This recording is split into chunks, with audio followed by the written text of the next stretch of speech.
బెండకాయ కడాయిలో పోతున్నామండి. ఈ కూరలు ఇట్లా వేసుకోవాలి కడాయిలోకి.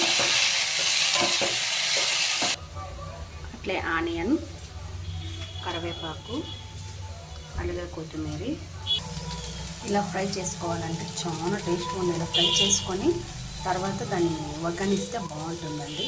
ఆనియన్, కరివేపాకు, కొత్తిమీర అన్నీ వేస్తే సూపర్ ఉంటుంది. స్టవ్ ఆన్ చేసుకోవాలండి. తర్వాత ఈ బాండెం పెట్టాలి. అయిన తర్వాత కొద్దిగా ఆయిల్ వేసుకోవాలి. అయిన తర్వాత ఆవాలు, అయిన తర్వాత జీలకర్ర, ఎండుమిర్చి, అయిన తర్వాత కరివేపాకు,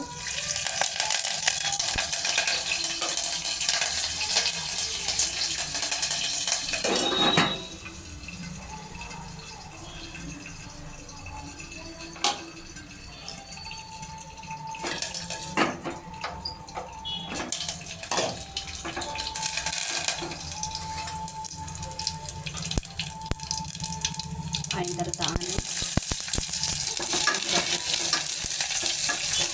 అలాగే చిటికెడు పసుపు, అలాగే కొద్ది సాల్ట్, అలాగే కొద్ది కారం ఉంటే ఇలా కలుపుకోవాలండి. అలాగే కొద్ది మూత పెట్టుకోవాలి. కొద్ది ఫ్రై అయ్యేదాకా ఇలా మూత పెట్టుకున్నాం కదండి. ఇలా తీసి చాలా ఫ్రై అయిపోయింది. బాగా బెండకాయ ఫ్రై ఉంది కదండి, దీంట్లోకి వేసుకోవాలండి. ఆనియన్స్ అన్ని ఫ్రై చేసుకున్నాం కదా, దీంట్లోకి వేసుకొని కర్రీ బాగుంటుందండి. ఇలా బెండకాయ వేసుకోవాలండి, బాగా కలుపుకోవాలి స్పూన్తో. అలాగే కొద్దిగా కొత్తిమీర వేసుకోవాలండి.